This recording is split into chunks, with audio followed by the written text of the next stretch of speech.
Najua nyumba hii iko na hisia tofauti kulingana na masuala ya deputy president. Wakati nilipeleka public participation Kilifi South, 95%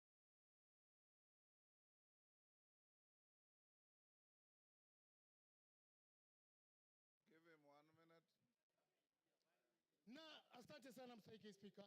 Na asije akasema ya kwamba yeye alichaguliwa na watu sijui milioni 7, na ukweli wa mambo ni kwamba sisi ambao tuko hapa kama wabunge, sisi ndio tuna represent wale watu ambao walitualika pale.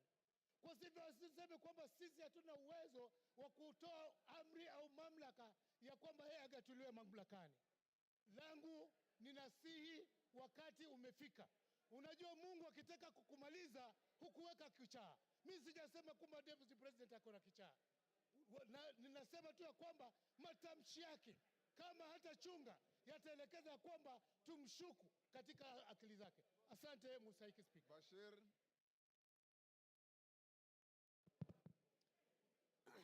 Thank you, Honorable Speaker. Honorable Speaker, from the onset, I want to make it clear that I support this special motion by Honorable Mutuse. Honorable Speaker, there are 11 counts as contained in this special motion. What these 11 counts in total summarize and talk about is gross misconduct and issues of integrity. The holder of the office of the Deputy President is not a small man.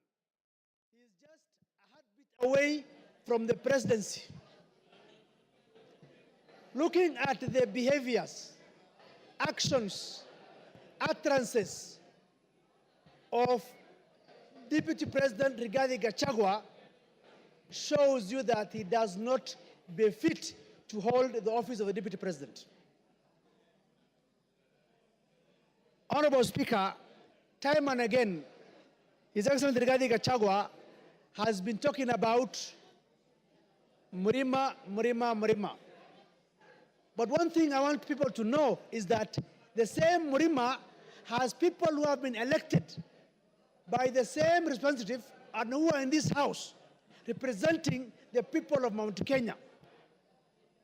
GACHAGUA is not the sole representative of Mount Kenya. They have MPs, they have women reps, they have senators, they have governors.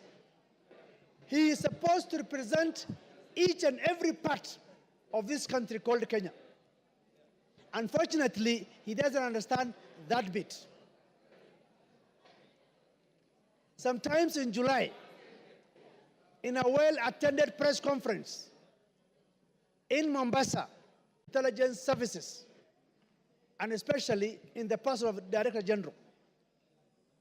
Now, look at this case. The Deputy President is a member of NSAC, the National Security Advisory Council. He sits in that council. If there are issues that he has with individuals running those institutions, the best place will have been that council. Now, you've been the Deputy President of the country. Instead of addressing matters in a perfect and constitutional manner, you address the press and taint the images of such officers, critical officers of security. That itself is quite unfortunate. Honorable Speaker, I listened to the press conference last night. One thing that perturbed me was the issue of His Excellency saying, I have gotten all these wealth from my brother. Now I'm asking myself, he doesn't have wealth of his own that he can tell the people? How come he is the one who gets more of the shares than the widows and the orphans?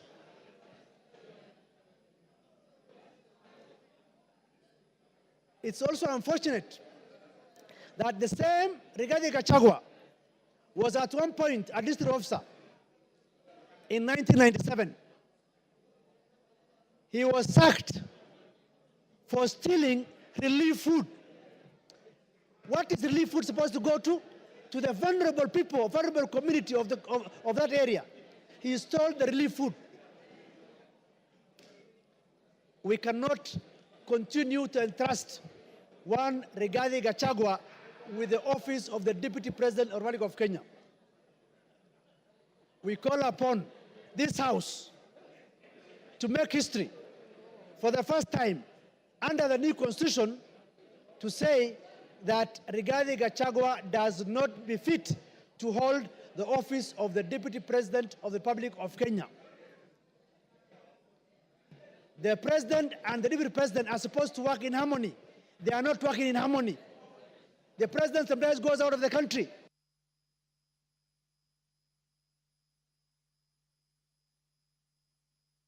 Sorry. Ruth Odinga.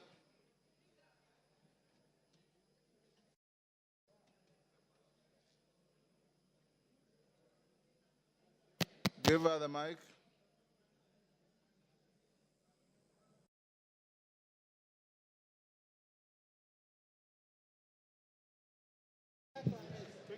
Thank you, Mr. Speaker, for giving me this opportunity. I rise today not just as a member of this esteemed House, but as a daughter, a sister, and a proud descendant of those who fought tirelessly for the freedom we hold dear. I urge us to reflect on the values upon which our great nation was built as we consider the impeachment of the Deputy President. I want to take you back to the times before independence. Jaramogi Oginga Odinga is one of the people who fought for independence. And the colonialists actually offered him to be to become the president of Kenya. He declined and left that for Jomo Kenyatta to become the president. And in 1964, Jaramogi became the first vice president of the Republic of Kenya.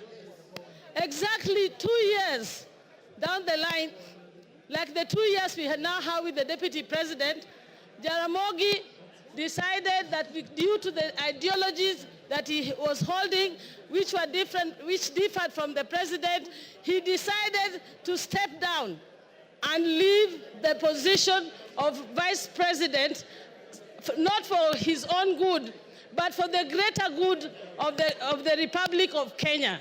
He actually stepped down. I would like, in my own statement, to ask the deputy president that Kenya is larger than you. Kenya is a big country that we need to protect. If I were you, Mr. Deputy President, please take the honorable route that some of your predecessors had taken, like Jaramogi, and step down from this position of presidency. Don't take Kenya through the valley of the abyss the dark abyss you want Kenya to go through. Secondly, I would like to say something. I was not one of the people who was actually wanting this impeachment of the deputy president. I felt that the deputy president's impeachment was not the main problems that we were having in Kenya, and that we had other issues. But having heard how the president spoke last night, I am completely convinced from that statement that the deputy president must go, and he must go as soon as possible. One of the reasons why I say that is that we are not here for our personal grandiose and our personal wealth. Kenya, if the deputy president is mourning because his father is going to turn in his grave because of the wealth that is being accused of, I wonder what the people like Bildad Kagia, Jaramogi Oginga Odinga, and all those who fought for us to get through this, to get to where we are, through multi-party.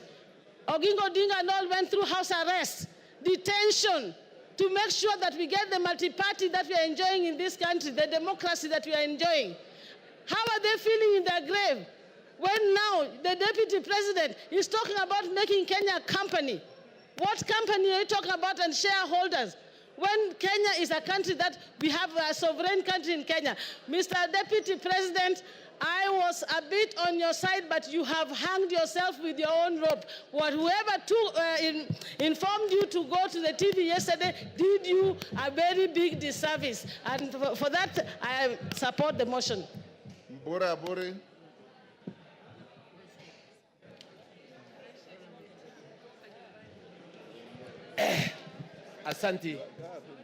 Asanti Bwana Spika kunipa nafasi hii. Yangu ni kidogo sana. Nikusema eti ya kwamba tunataka naibu wa rais yule ambaye si mkabila. Kwa sababu nchi yetu ya Kenya ni kubwa sana kusinda mtu. Tukiongea mambo ya mlima kule kwangu Tigania East, tuko katikati ya mlima. Lakini ukiangalia katika hii kitabu ambaye ukiangalia haya mashtaka yaliyo katika kitabu hii, ukiangalia ile mashtaka katika kitabu hii, ile zile kampani zote ziko hapa ni za GACHAGUA, bibi yake na watoto wake. Hakuna Mutigania, hakuna Mwegembe, hakuna Muimenti, hakuna Mluya. That means yeye mwenyewe alikuwa anatetea tumbo yake. Ndipo mimi niko hapa kusema eti ya kwamba sisi hatupembelezani. Sisi tunasema kwamba lazima aende nyumbani kwa sababu amekataa kuangalia mambo ya wananchi wa Kenya, na Kenya ni kubwa. Ingine ni hii. Mimi nimekaa kule East Africa Community kipindi ya miaka 5. Nilikuwa na Jematia ambaye ni dada yangu. Katika kipindi ya miaka 5 sijawahi kusikia Jematia akiwa no malaya. Lakini naibu wa rais alisimama akasema kwamba Jematia ni malaya. Ya kwamba mimi nikiwa Mporo Mtwabori na support naibu wa rais aende nyumbani. Asante sana. Thank you. Women Rep Busia.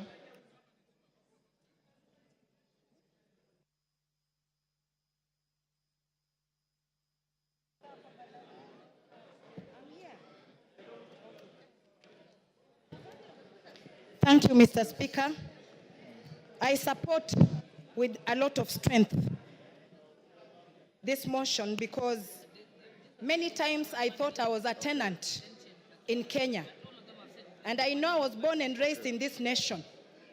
When a leader of a national figure discriminates openly, I left myself wondering if we can keep allowing to be divided every day.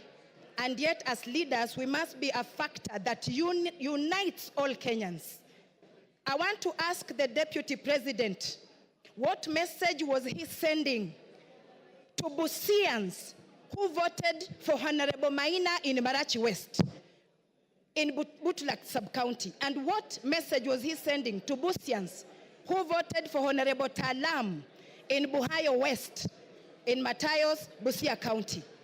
We should be free from Mombasa to Turkana, any person of any race, any tribe, to stand and be elected without being pointed at as this one belonging to a particular region and that one not belonging to our region.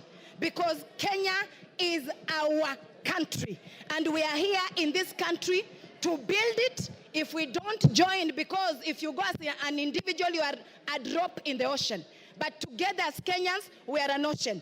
So I want to ask again, what other thing a principal assistant is supposed to do? According to me, unless you have a shrunken hippocampus in your brain, then you go displaying what your master is doing instead of being the real assistant of even covering up. One day he says, I was sent all these things I was saying. I was sent all these things I'm saying. It's like he is wearing an oversized coat, oversized trouser, a tumbo cut vest, and oversized shoe. He does not understand his role as a principal assistant. We must unravel from the seams of our fabric in this country. Because sometimes you can be wearing a dress or a trouser, but something keeps biting you. Unless you unravel or open up the seam to know what is biting you, you will continue losing blood and become anemic. So a people of any nation are stronger than the people in power. All leaders in this nation must be responsible of the utterances they puke every day, because what will our future leaders be saying? I am, or who is our role model? Who is their role model? All of us must be responsible not to give hate speech anywhere we go. And I don't think there is a tribe in Kenya that is superior than others. Whether you come from Eastern in Garissa or you come from Siamahanga village where I live, you are equal. Article 27, Section 4 is clear about this, that we should not discriminate. When I hear a widow in Mount Kenya being tortured, being snatched property by the deputy president, whether she is Kikuyu and she's a widow, she is representing all the widows in Kenya. So GACHAGUA return the matrimonial property, the bank accounts, everything that you took from that widow in Nyeri. Because I was raised by a widow and I know what happens when such things happen. A widow should be given their rights, whether you have all the muscle in the nation. And thirdly, a leader who does not respect women, that one is not a leader. Calling women prostitutes. So when a woman is being a prostitute, who is the other prostitute? Then he must be the one. Because if you call me a prostitute, was I doing myself? There must be somebody in a trouser too. And we do not want to be discriminated. We have been dating, marriage. We marry Kikuyu, Luya, Teso, Kamba. That should continue happening than us growing up or children fearing to marry from Mount Kenya or fearing to marry from Nyanza. That is wrong. So Deputy President must go home. We really want him to just take a rest. Thank you, Mr. Speaker. Yes, Muya, what's your point of order? Speaker, I'm standing on standing order number 91 on matters of facts and substantiating what the member is speaking of. The issue of Malaya have been adversely mentioned in this House. Have you as the Speaker received anything to substantiate? Honorable Speaker, it is on record that the Deputy Speaker, the Deputy President has been closing the whole country, campaigning for the same women, especially in Mount Kenya where he was assigned. So it is unfair that members can continue repeating, you cannot substantiate, and there is no evidence. We should You've have made your evidence. point. Honorable members, order. Take your seat. Honorable members, I want, with your concurrence, to reduce the time of the speakers to 2 minutes. Is that agreed? Is that agreed? For the purpose of the record, I'll put the question that we reduce time for speakers from 5 minutes to 2 minutes. As many as of that opinion say aye. Will those of the contrary opinion say nay? The ayes have it. Didymus, 2 minutes. Mr. Speaker, I want to be very clear that I support this impeachment motion.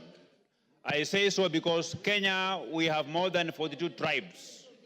And it was never our permission to decide which tribe you belong to, Honorable Speaker. And we want every part of our country to feel part and parcel or properly represented by our Deputy President. The continued dividing of our country in shares, Honorable Speaker, in terms of how many votes that a particular area voted for the government, Mr. Speaker, it is making parts of this country feel like they're not part of this country. I think, in a nutshell, Honorable Speaker, because of time, I want to summarize what I want to say by saying that Kenya as a country, the position of the Deputy President, it requires a patriot. It requires an individual whom, when he speaks, the country listens with optimism. It doesn't require an individual who, when he opens his mouth, part of this country begins to bleed. This country doesn't require a villager in the name of the Deputy President. It requires a patriot, a statesman. And this House, Mr. Speaker, we will go down in the history of this country because the war against tribalism, the war against segregating this country along shareholding lines, it's a war that we have come a long way, Honorable Speaker. It's a war that we vowed that we must win it in installments, and today we are paying the last installment. Regarding GACHAGUA must go home. not by walking, but by running, Honorable Speaker. I support. Member for Wajir West.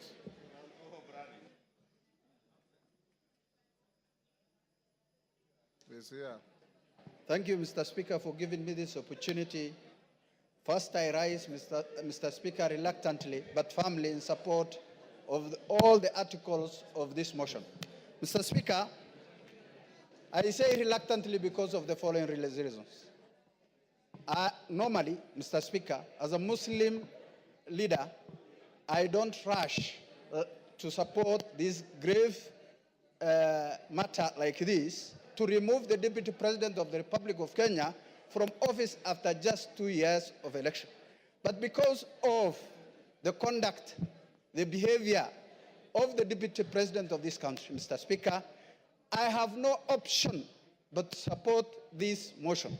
Mr. Speaker, I am a witness who went to the office of the Deputy President of the Republic of Kenya to request for assistance during the drought season, to request for relief food for the people of Wajir West.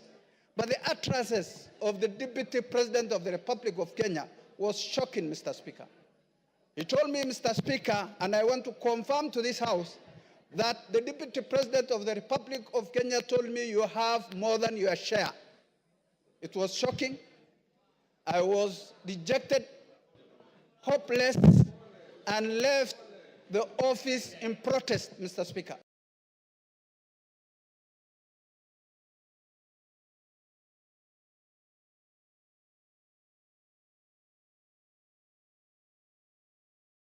Who disrespected and discriminated against the people I represent in this House. Mr. Speaker, today, as we speak, it's a historical day. And for that reason, Mr. Speaker, for unity of this House, of the country. Time is up. Your time is up. Member for Tetu. Thank you, Mr. Speaker. You have 2 Mr. minutes. Speaker, from the onset, I rise to oppose this motion, this special motion on removal from office by impeachment of the Deputy President of the Republic of Kenya. Mr. Speaker, when a man is down in the spirit of Ubuntu, it is not good to crush him. On Sunday, the Deputy President at the National Prayer Altar stood and apologized profusely to his boss, to fellow Kenyans, and indeed to all the members of this House. Mr. Speaker, I feel that our party, UDA, on which the Deputy President was elected, has internal disciplinary mechanisms which have not been exhausted so as to bring this matter to this House.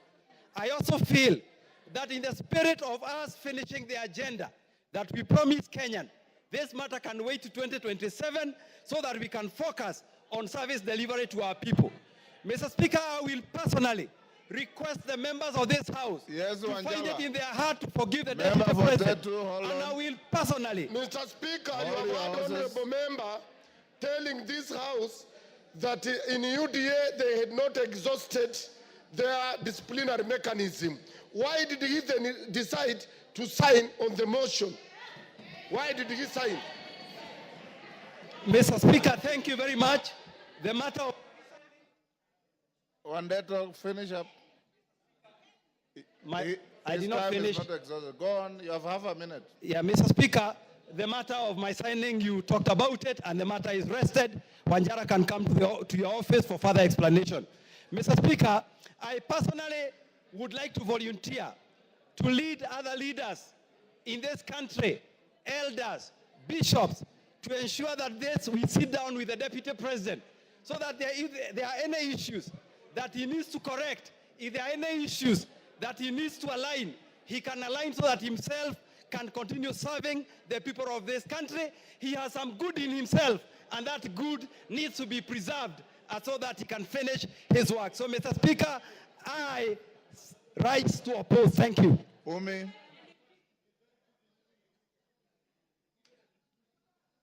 You have 2 minutes. Thank you, Mr. Speaker. I rise to support the motion of impeachment because of many reasons. Mr. Speaker, as a young person and as a representative of the House for the Youth, I wonder how many young people of this country can walk into a bank and access a loan of 600 million shillings without any guarantees of any sort. Mr. Speaker, this is a representation of impunity. The Deputy President stood before the media yesterday as a national leader to defend his children. I respect that he stood to defend his children, but how many children of this country has he given a chance for them to access the same benefits? Myself included, I cannot access a loan of that amount of money. Mr. Speaker, this impeachment motion is not just an impeachment because of difference of ideology, but it will be a symbol of democracy for our country, that people who abuse their powers can go home, regardless of whatever position they hold. Mr. Speaker, I come from Garissa County. We lost residents from my county at an accident as they were accessing to cross a river because of the flood scandal. Mr. Speaker, out of the 10 billion shillings that he had under his pocket, he only gave us 48 million shillings and disappeared and never showed up again. Mr. Speaker, what can 48 million shillings do for people who are suffering? Mr. Speaker, he did not even step in Wajir and Mandera. This is a deputy president of the whole country. I support the impeachment. He must go home and create a room for other people to get that position. Maybe it's time for other regions to be deputies so that we can get the same benefits. Mr. Speaker, I can even do a good job myself. Mr. Speaker. Your time is up, Jen Kagiri.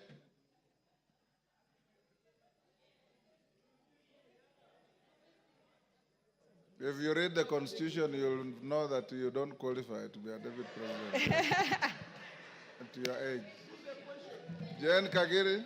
Thank you, Honorable Speaker, for giving me this opportunity to contribute to this motion. Honorable Speaker, when I was elected in the year 2022, in the month of August, I was a very grateful person to God, and I knew my work was to serve the people of Laikipia County. A county that is cosmopolitan, that has Pokots, that has Turkanas, that has Maasais, that has Samburus, that has the Muslims, it has the Somalis, and all these people, inclusive of the Kikuyus, came together and gave me their votes. That is what comprises of Laikipia County. Honorable Speaker, the point at which I differed with His Excellency the Deputy President is when he started talking about Mlima. I realized Laikipia County is not Mlima after all, because Mlima, people have running water from taps. In Mlima, people have tarmac roads. In Mlima, people don't suffer human-wildlife conflicts. But in Laikipia County, we have all those challenges. So, Honorable Speaker, that was the first point where we differed. The second point, Your Honorable Speaker, is when there was the talk of 1 man, 1 shilling, 1 vote. In Laikipia County, we are among the counties that have the least population. When you talk of 1 man, 1 shilling, 1 vote, it means you're talking of reduction on resources for my people. That one I would not accept. Honorable Speaker, I remain a Kikuyu. But sadly, since our difference in opinion with His Excellency the Deputy President, I have been the poster girl of his intimidation, of his insults, of his blackmail, of his coercion, telling me that I should not engage the national government, that I should not follow up for resources for my people. Honorable Speaker, once in a while, a generation is called upon to stand for something. Today, I stand for an end to insult, a respect to the dignity of leaders, a respect to my people, Honorable Speaker. Give her a minute. Okay, wind up. Honorable Speaker, in my conclusion, I must state, many people have called us traitors, have assumed money has been received for this action. But Honorable Speaker, I want to make it very clear. I need no money for the restoration of dignity in this house. I need no money for the restoration of respect to women in this house. I need no money for resources to reach my people of Laikipia County. Honorable Speaker, I submit and I support. Thank you. Oundo.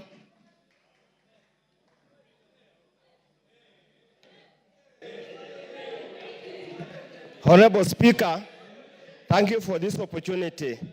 Honorable Speaker, my attention is drawn to Article 125 of the Constitution. And Article 125 of the Constitution makes reference to the effect that any matter before that the Parliament has got the same powers as High Court. Out of that, Honorable Speaker, then I'm left to look at the evidence presented by my good friend Honorable Mutuse and wonder, does it really meet the threshold of any form of evidence as required at the High Court? Honorable Speaker, I have looked at the various options or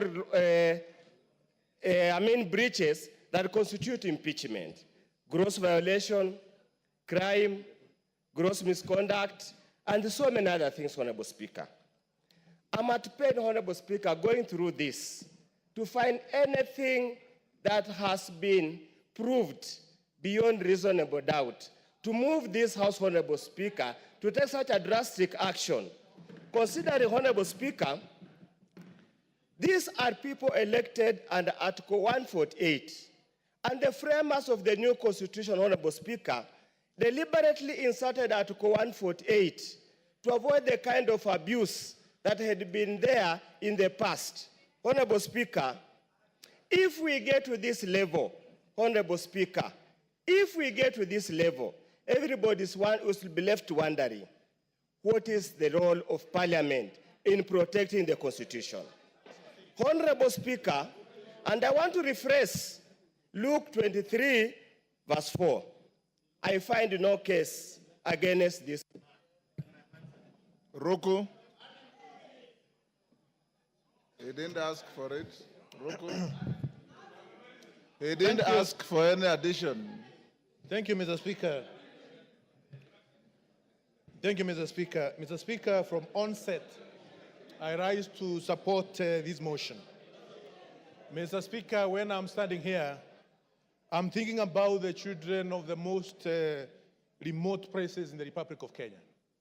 I'm thinking about the children in the remote places in Turkana, in Mandera, in Bere, very remote places, Mr. Speaker. It reminds me on Article 10 of our Constitution, which talks about the national values and principles of governance. And one of the principles which is enshrined in our Constitution, Mr. Speaker, is protection of the marginalized. We have seen the Deputy President of the Republic of Kenya, who in many occasions has forgotten that he represents even the most marginalized places, corners of our country. That the numbers of these small communities in the Republic, they have the right, just like any other big community in our Republic. We have seen the smirk, the arrogance, the contempt which the Deputy President of the Republic has to the minority groups in the Republic of Kenya. And coming from a marginalized community, a community which has been marginalized from 1963, Mr. Speaker, I want to state here and now that it's high time we sanitize the office of the Deputy President. Mr. Speaker, last week on Sunday, I was in... Your time is up. In Narok. Your time is up. Irene Mayaka. Thank you, Honorable Speaker. Honorable Speaker, I also stand to support the motion by my good brother, the Honorable Mutuse, in impeaching the person of the Deputy President of Kenya. Honorable Speaker, under unwarranted discrimination, in contravention of Article 27, Part 3 and 4 of the Constitution, the Deputy President has in so many occasions expressed that he only considers people he considers shareholders.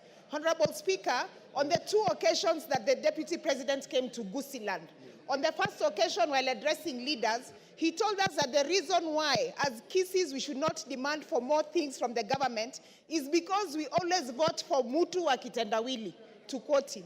On the second occasion, the Honorable Deputy President told us that siku hizi wa Kisii tumejaa jela kushinda wa Kikuyu. I'm wondering, Honorable Speaker, when did he do the statistics to note that sisi kama wa Kisii, we are the most criminals in this country? And Honorable Speaker, as I finish, I just want to remind the Deputy President. Yesterday, he spent a lot of time reminding us that he is an orphan. And yet he forgot that there is one orphan that the Deputy President kept saying that he has put for him Mitego in State House. The Honorable Deputy President forgets that even the Right Honorable Raila Amolo Odinga is an orphan. Why did he forget that he was putting for him Mitego? I just want to tell the Deputy President that because of the utterances that you make against people of Kenya, you must go, and you will go home. I thank you. Malulu Njendi. Thank you, Mr. Speaker. I arise to support this motion strongly. Mr. Speaker, this country has once suffered tribal clashes.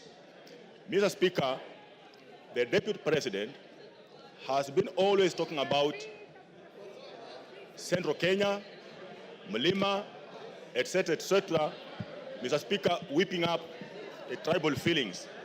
Mr. Speaker, if we allow the Deputy President to continue holding that particular position in the country, Mr. Speaker, what will happen in this country is that most of these other tribes will feel domination of this particular community, will feel intimidation by this community, and they will rise up, gang up against the community of Central Kenya, not because they are liking it, but because of his sentiments and because of what he speaks. Mr. Speaker, this person has been in office for 2 years, but he appears not to have had the conscience to know the kind of office he's holding, and that's why he speaks the way he speaks of regions. Mr. Speaker, I wonder how. Order, honorable members, order. I wonder how a person holding that kind of office can keep on talking of Kuweka Miteko State House for people who did not vote for this government, not to enter, not to access. Mr. Speaker, because of Kuweka Miteko, kila mahali kwa kona State House has affected some of us when he was still very active in State House, blocking us from accessing State House.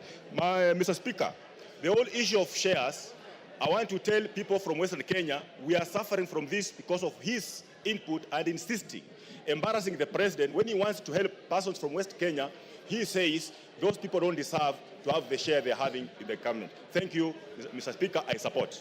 Robert Mbui. Robert Mbui. Yeah, thank you, Mr. Speaker. Being in leadership, I'll give you 5 minutes. Thank you very much, Mr. Speaker. Thank you very much. Mr. Speaker, I've noticed, listening to the arguments that have been passed here this afternoon, and also earlier in the morning, I've noticed that it's getting a little personal, and I'm feeling a little jittery, because I know the subject matter is a person who is a family man with a wife and children, and friends and relatives, and they're all listening. So I think maybe I will start by reading the Bible so that we can bring down the temperatures. Ephesians chapter 4, verse 32 says, "Be kind, compassionate, and forgiving to each other in the same way God forgave you in Christ." Now, verse 31, Mr. Speaker, says, "Put aside all bitterness, losing your temper, anger, shouting, and slander, along with every other evil." Mr. Speaker, as a member of Azimio la Umoja One Kenya, I didn't believe in the leadership of Kenya Kwanza. I opposed it from the beginning.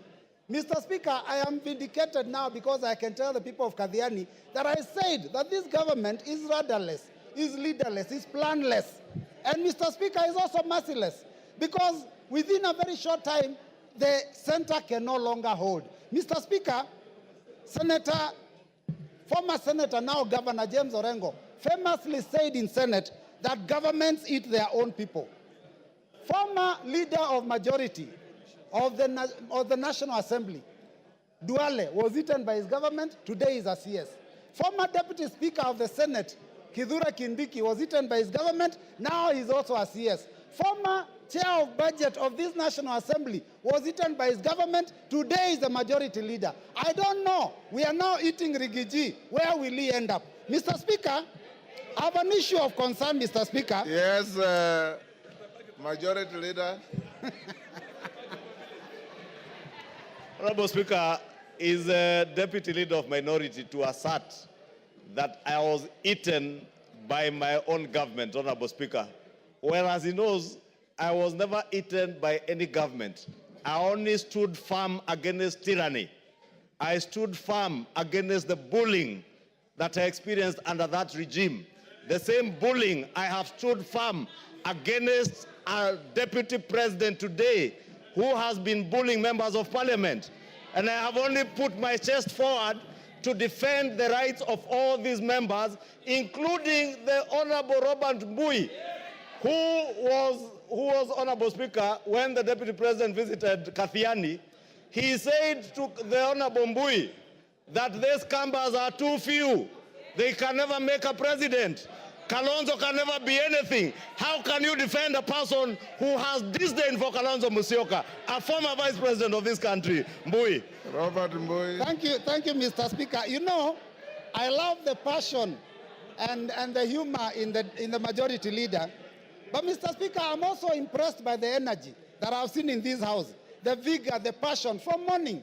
I mean, it is the first bill, or rather it's the first motion where this house has gone up to public participation in the constituencies. Mr. Speaker, I only wish that the energy that we are expending here to send a question to all Kenyans about one individual was being used to fight the issues that are failing us in our education, in our health sector. People here, the cost of living has gone too high. People have no jobs. Mr. Speaker, those are the things that this House should passionately deal with. But Mr. Speaker, for a whole day, and from, I don't know, even the last week or 2 weeks, to deal with one matter, Mr. Speaker, I think that we are losing direction. And it is important, Mr. Speaker, that we deal with the things that are affecting our people. Because, Mr. Speaker, if you look at the education sector, I talked about it here the other day. We don't even have classes for grade 9 going into JSS. Mr. Speaker, the funding model for university has failed. Mr. Speaker, the insurance sector, NHIF, is having a problem, Mr. Speaker. How then do we spend taxpayers' money and time to come and deal with a matter of one single individual, Mr. Speaker? Now we are told that this person, Mr. Speaker, is a tribalist. But Mr. Speaker, those comments that he made, yesterday he made it very clear. And I was shocked. I was very shocked, Mr. Speaker, yesterday, to realize that in fact Kenya Kwanza was actually a company that is limited by shares and that people negotiated shares for themselves. The mover of the motion is a member of MCCP. MCCP negotiated shares for Lower Eastern. Mr. Speaker, because we had 2 cabinet secretaries in this government. Now, Mr. Speaker, we only have 1. And I'm telling you, Mr. Speaker, actions speak louder than words. The Deputy President may have said that he is a shareholder and there are issues about his community, but if you look at the appointments that are being made in Kenya, then you will realize that the person of the President himself is the one who is the biggest tribalist, Mr. Speaker, because he's appointing people from his own community for every position. Mr. Speaker, if we have to find a situation where a school has failed, you do not fire the deputy principal. You get rid of the principal. Our problem is not the deputy. It is the head. Yes, Farah. Thank you, Mr. Yes, Farah. Mr. Speaker, I was standing. Mr. Speaker. Order. Mr. Speaker. Robert Mbui, you are normally more decent than that. This is a house of... Mr. Speaker, protect me. Mr. Speaker, my point of order is this. This is a house of rules. This is a law-making body. This is the place where our constitution itself was passed. You cannot bring, talk about a president or even any other head of state of a friendly country without bringing a substantive motion. So you cannot discuss the conduct of the president. And by the way, I want to correct you. You might... Point is out of order. Your point of saying that governments eat their... Take your seat is out of order. Kahangara? Yes, use my...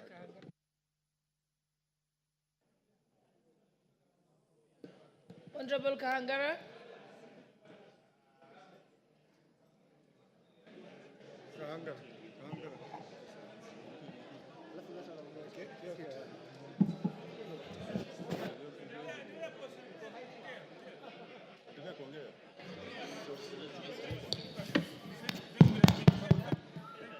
Thank you, Madam Speaker.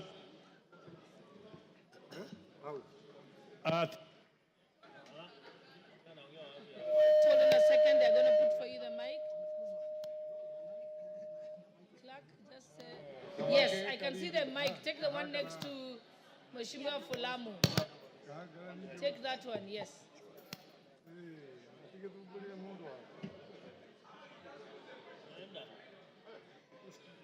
He's gone to the one you had given him.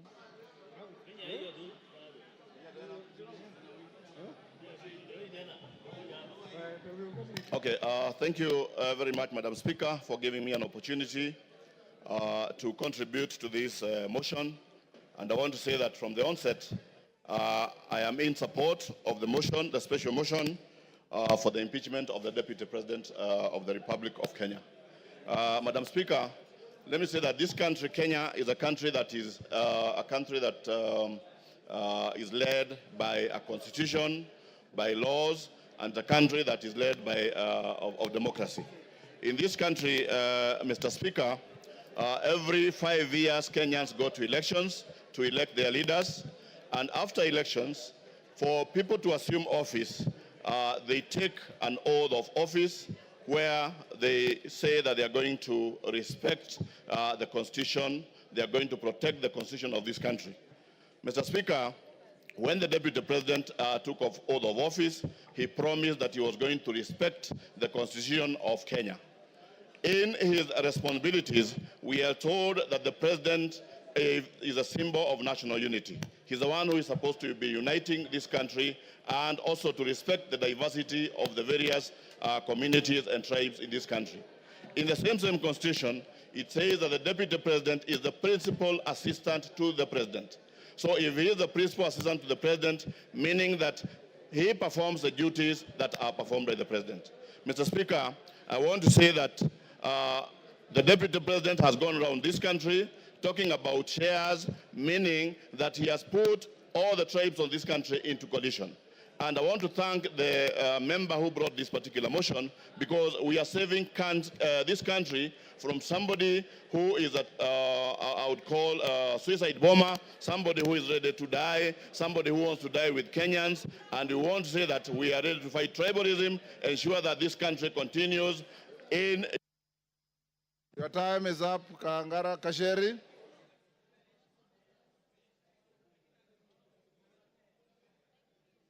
Give Honorable Njeri the mic.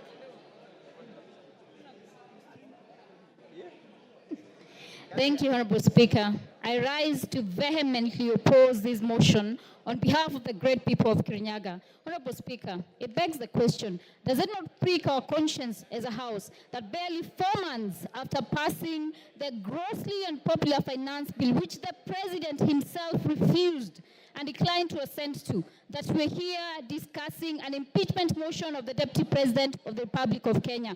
Honorable Speaker, the young people of this nation unequivocally told us to fix high unemployment levels among the young people, gross corruption at all levels of government, accountability issues in regard to leadership, our ailing healthcare sector, among other things. Honorable Speaker, many young people died on that day, Honorable Speaker. Several others to date are still missing, Honorable Speaker. It begs the question, the priorities we have as a 13th Parliament. Honorable Speaker, the motion before us is frivolous, it is baseless, it is lacking in substance. It is nothing but a shambolic political scheme to hang the truthful man for merely being truthful. Honorable Speaker,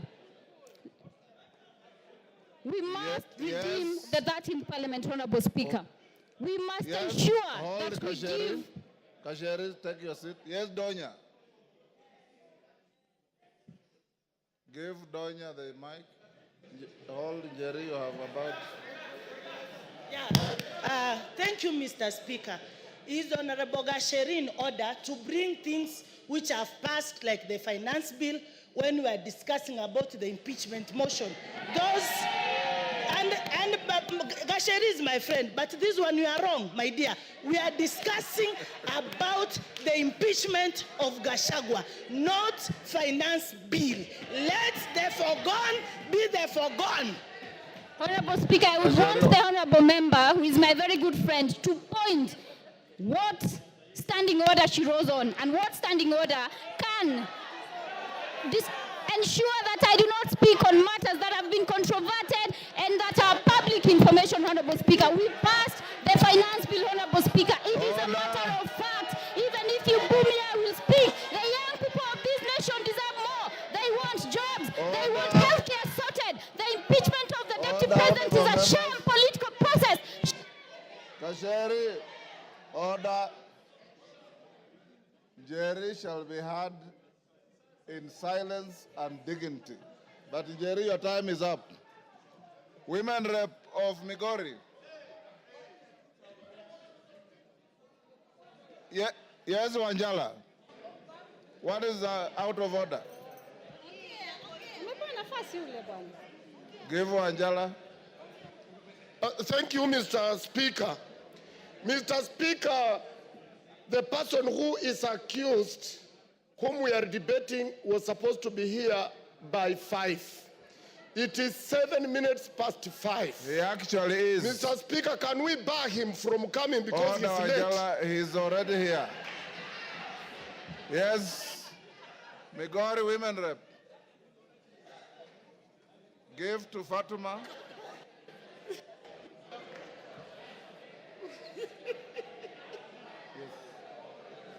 I look for you to speak. You had gone out. Thank you, Honorable Speaker. Thank you, Honorable Speaker. Kindly protect me, Mr. Speaker. I can't be heard, Mr. Speaker. Order. Thank you, Mr. Speaker. Order. Order. Excuse me, Honorable Member. Please give me time to speak. Order. Mr. Speaker, thank you for the opportunity you have given me. And as I stand here as a Muslim, I don't know when I'll die. In case I die before the impeachment time, I vote yes, GACHAGUA must go. Mr. Speaker, I will take you to the Bible, Proverbs 23, 10 verse 11. And it says, please keep quiet. And it says, don't move an old stone that marks a border, and don't take fields that belong to the orphans. God, their defender, is strong. He will take their side against you. I want GACHAGUA to know, the former deputy president of Kenya should know that when you touch anything of the orphans, it is not Kenya Kwanza, it is not Azimio, but it is God Almighty that will put the fire on you. I will return to the Quran. The Holy Quran in Surah An-Nisa said, surely those who eat up property of the orphans unjustly, they only eat fire into their bellies, and soon they will enter a blazing fire. I am telling the former deputy president of Kenya that you have eaten fire into your belly, and the fire will surely burn you. Mr. Speaker, as I finish, Mr. Speaker, I have heard that the deputy president has 21 lawyers. How much does the deputy president earn to have 21 lawyers? And I understand each lawyer is paid 10 million. And I'm telling Kenyans, it is your taxpayers' money. Your time is up. Rueda. Honorable members, we are coming to an end. Order, honorable members. I've given the floor to member for Lamu East. Asante Bwana Spika. Bwana Spika, umoja wa taifa ni muhimu sana, na vile ilivyofanyika na naibu wa rais ilionekana kwamba hakuna umoja. Nataka ieleweke kwamba watu wa mlima wanaishi sehemu zingine. Kule kwangu Kiunga niko na watu wa mlima, na kile wanachoona zaidi ni sand dunes. Hawaoni mlima, wanaona bahari. Nataka niseme ile kuzungumzia kuhusu NIS ilikuwa ni grave mistake. Wamekosea sana. Afadhali angetaja Nurdin kama akona shida naye kuliko institution ya NIS. Ni kutufanya sisi tukae dhaifu katika maadui zetu. Kwa mfano Al-Shabaab wataona vipi sisi kama tuko weak.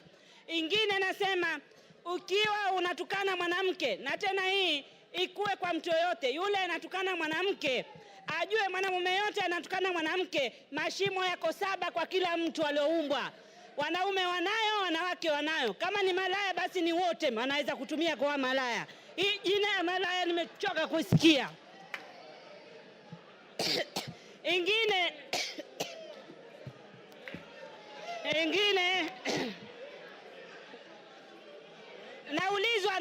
mashimo ni haya mawili ya pua, ya masikio, ya mdomo na yale mengine mawili. Kila mtu ako nayo. Ingine nataka niseme, sisi tunafundishwa Kiislamu kuheshimu wajane na mayatima. Ikiwa kuna mtu haiheshimu majane na mayatima, basi hairuhusiwi kidini yetu. Asante Bwana Spika. Order. Member for Kipipiri, take your seat. Yes, Milemba. Honorable Speaker, thank you for this. The mood in the House is such that it's already 5. And Honorable Speaker, it's my plea to you that the country is waiting. We move to the next stage so that we may hear the Deputy President speak. Remember, these are motions which has timelines. Thank you, Honorable Speaker. Order, members. If you listen to the Speaker, when I called out member for Lamu East, I said she was going to be the last one on this. So she is indeed the last one on this. The interaction on the motion. Order. Order, members. The interaction of members on the motion has been very, very intense. Order, honorable members. Member for Machakos, keep your cool, Mami. Keep your cool. Yes, keep your cool. The members who have spoken are many. It is not possible for each and every one of us to speak on the same motion. For those who have spoken, I appreciate you for your tremendous industry for and against the motion. Now, His Excellency, the Deputy President, is in the chamber, and he is accompanied, I believe, by his legal team or assistants. We will now move to the next stage. You remember I had advised the House. Order. Joyce Kamene.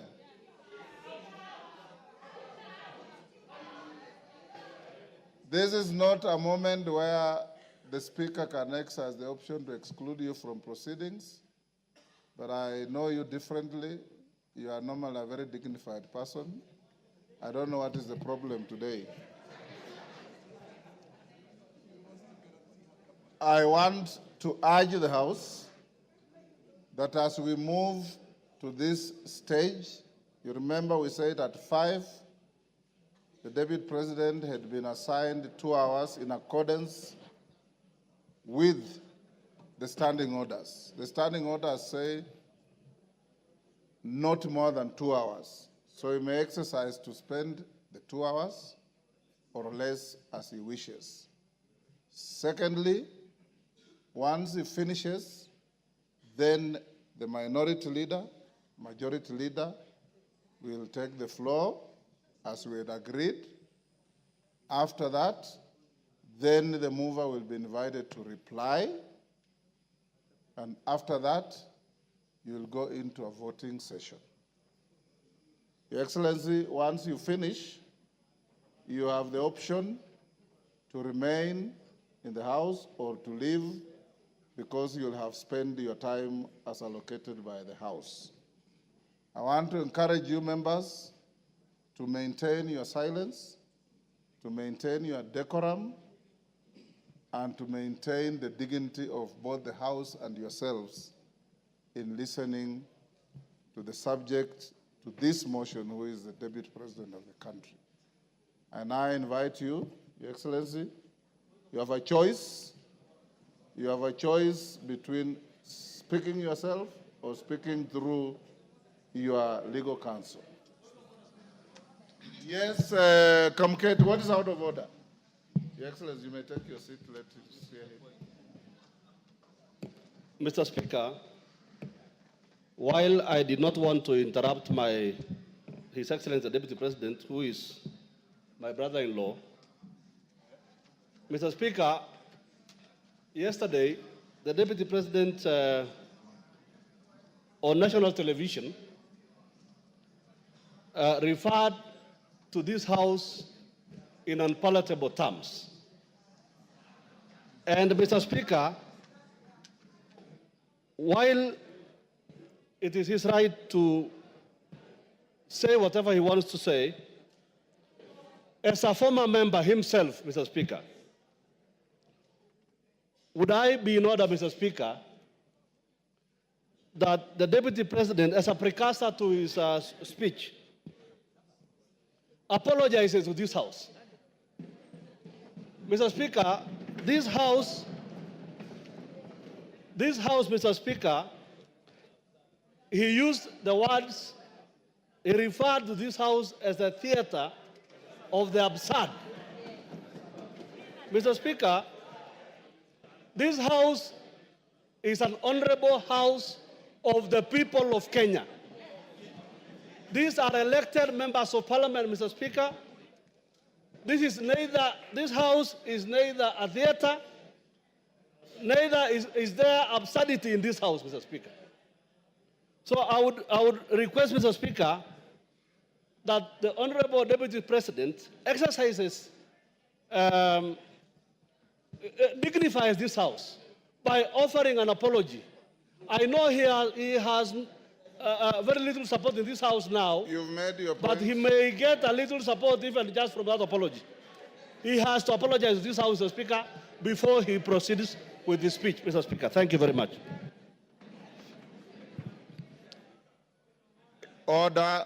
No more points of order. Your Excellency, Deputy President, as you take the floor, this morning, the Speaker made a communication and indicated that we found it abhorrent, some of the contents of your interview your speech rather, your statement last evening, in which you described this House in not very good terms.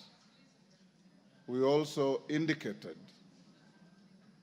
that the rules of this House preclude matters pending before the House from being canvassed in other fora, particularly by members of the House, and to an extent of broad interpretation of the standing orders, a person who is subject to the motion going on in the House. It is spilled milk, it's water under the bridge. You said what you said, but it is only fair that being an immediate former member of this House, that you exercise your conscience to hold as to whether this is a theater of the absurd or is an honorable National Assembly of the Republic of Kenya. You may start by addressing that. Thank you very much, Honorable Speaker. And thank you, the honorable members present, for according me this opportunity to prosecute the matter before us. Mr. Speaker, sir, I have tremendous respect for this great institution, having served here for 5 years between 2017 and 2022, and I appear here in a very nostalgic moment that I'm back in the House where I stayed for 5 years, despite the fact that I've come under difficult circumstances. Mr. Speaker,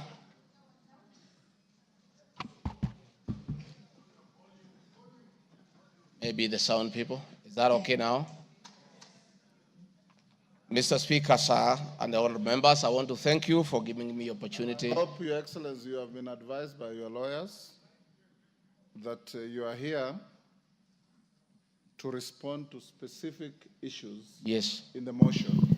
I have my advice. And not to talk generally. I know. Yeah, so rules of relevance will still apply to you as they apply to all members.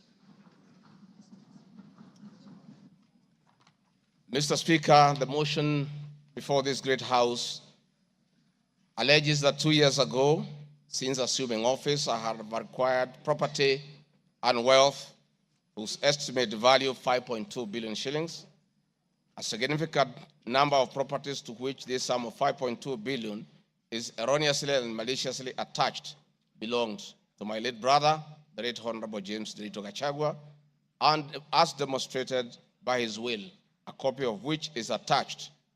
The fact as follows. Olive Garden, my response. The allegations that I own the Olive Garden Hotel is false. The truth is that Olive Garden Hotel used to belong to my deceased brother, the late Honorable James GACHAGUA, and therefore has never been my property. This is information that most of you may be aware as it is in public domain.